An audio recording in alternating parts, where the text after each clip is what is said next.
नमस्कार.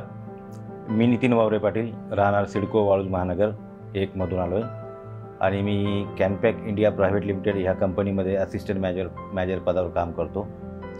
साधारणतः आपल्या मेडिकवर हॉस्पिटलतर्फे सप्टेंबर 2023मध्ये जे पॅकेजमध्ये जे काही चेकअप वगैरे चालू होते, त्यामध्ये आम्ही आमच्या कंपनीतले बरेचसे जवळ 50-60च्या वरती आमचे कामगार आणि अधिकारी वर्ग ह्या ठिकाणी आले होते वेगवेगळ्या पॅकेजच्या संदर्भात वेगवेगळ्या चेकअपसाठी. तर मी सुद्धा जे हार्ट रिलेटेड कार्डिओलॉजीचं जे पॅकेज होतं ते घेतलं होतं आणि डॉक्टर श्री विक्रांत देशमुख आपले तज्ज्ञ कार्डिओलॉजिस्ट यांच्याकडे आम्ही त्यावेळी चेकअप केलं होतं. त्याच्यामध्ये ECG, TD इको, ब्लड प्रेशरसारखे जे काही टेस्ट होत्या त्या केल्या होत्या आणि त्याच्यामध्ये माझं डायग्नोस्टिक असं झालं की मला हाय ब्लड प्रेशर आहे म्हणून. कारण मला ते टेस्ट वगैरे त्या पुढच्या ते टेस्ट करता नाही आल्या जास्त BP असल्यामुळे. मग तेव्हा मी डॉक्टरांनी मला सजेस्ट केलं की तुम्हाला एक सकाळी ब्लड प्रेशरची एक गोळी चालू करावी लागेल, नाश्ता करायचा त्यानंतर ती गोळी घ्यायची. तर साधारणतः सप्टेंबर, ऑक्टोबर, नोव्हेंबरपर्यंत मला एकदम व्यवस्थित चालू होतं. ती गोळी घेतल्यानंतर मला फरकही पडला व्यवस्थित. परंतु साधारणतः परवा थोडा त्रास आणखी जाणवायला लागला. ती गोळी घेतल्यानंतर सुद्धा मला स्वेटिंग वगैरे, घाम यायचा आणि धडधड वगैरे वाढायची. तर आमच्या कंपनीचे डॉक्टर जे आहेत, डॉक्टर अक्षय बाभळगावकर, कॅनपॅक कंपनीचे डॉक्टर, आमचे फॅक्टरी मेडिकल ऑफिसर आहेत ते. तर त्यांना दाखवल्यानंतर त्यांनी सुद्धा 2-3 वेळेस BP चेक केला गोळी घेतल्यानंतर. तर काल तो जास्तच भरलेला असायचा BP. मग तात्काळ त्यांनी मला कंपनीची ॲम्ब्युलन्स अवेलेबल करून दिली आणि लगेच मेडिकल हॉस्पिटलला पाठवलं विक्रांत देशमुख सरांकडे. तर इथे आल्यानंतर मला म्हणजे ते त्वरित जे ॲक्शन्स असतात इमर्जन्सी पेशंटला, त्या सगळ्या या इमर्जन्सीच्या स्टाफने खाली घेण्यात आल्या. साधारणतः विक्रांत देशमुख सर आल्यानंतर त्यांनी स्वतः चेक केलं आणि TD इको आणि ECG तर केला होता. ECG थोडासा ॲबनॉर्मल होता. तर सरांचं म्हणणं आलं की तो ह्या 40, माझं वय 43 आहे, की ह्या वयामध्ये जर असं काही त्रास असेल तर एन्जिओग्राफी करणं कधी सोयीस्कर आणि योग्य राहतं. तर मी सुद्धा त्यांना तात्काळ होकार दिला. म्हणलं एन्जिओग्राफी आपण करून घेऊयात, काय असतील ते शंका निघून जातील. साधारणतः काल दुपारी 3 वाजता माझी एन्जिओग्राफी झाली. त्याच्यामध्ये जे काही आपण क्लॉट्स म्हणतो किंवा काय ब्लॉकेज म्हणतो ते निघाले बऱ्याच ठिकाणी, परंतु ते 30% कमी आहेत असं मला त्यांनी सांगितलं. मला व्हिडिओवरती पण त्यांनी सगळं समजून सांगितलं.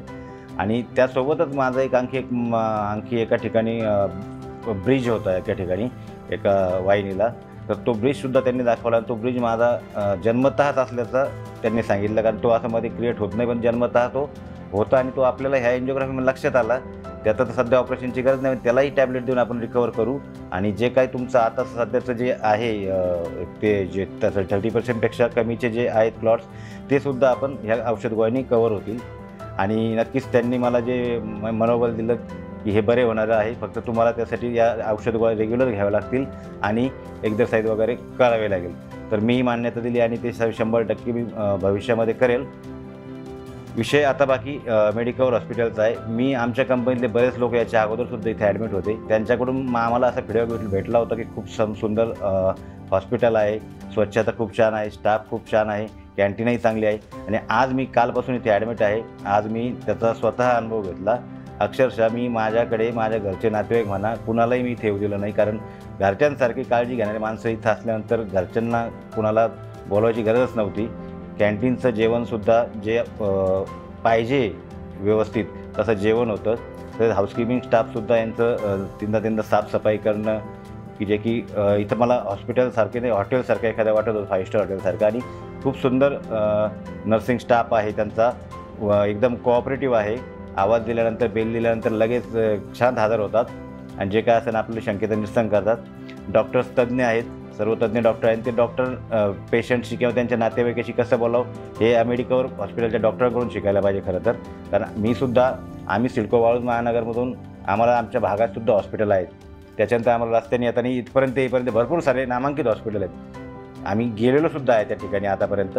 पण जो माझा अनुभव इथला मेडिकलवरचा वाटला, इथल्या डॉक्टरांचा वाटला, खास करून डॉक्टर विक्रांत देशमुख सरांचा वाटला की एक सुंदर असा अनुभव आहे. आणि नक्कीच असे जर लोक अशा ठिकाणी या ठिकाणी असतील, पेशंट नक्कीच बरा होईल, घरी जाईल आणि त्या पेशंटला बरा झालं स्वतःलाही ते समाधान वाटतं. पण बरा केलं तर त्या पूर्ण स्टाफला, त्या डॉक्टरला, सगळ्यांना त्याचंही समाधान वाटतं की आपल्याकडून एक चांगला पेशंट आज डिस्चार्ज होऊन चालला आहे. आणि आज मी खरंच एकदम व्यवस्थित ठणठणीत होऊन मी इथून आज माझा डिस्चार्ज होत आहे. खरंच खूप खूप अभिनंदन आणि आभार सर्व मेडिकवर स्टाफचे. धन्यवाद.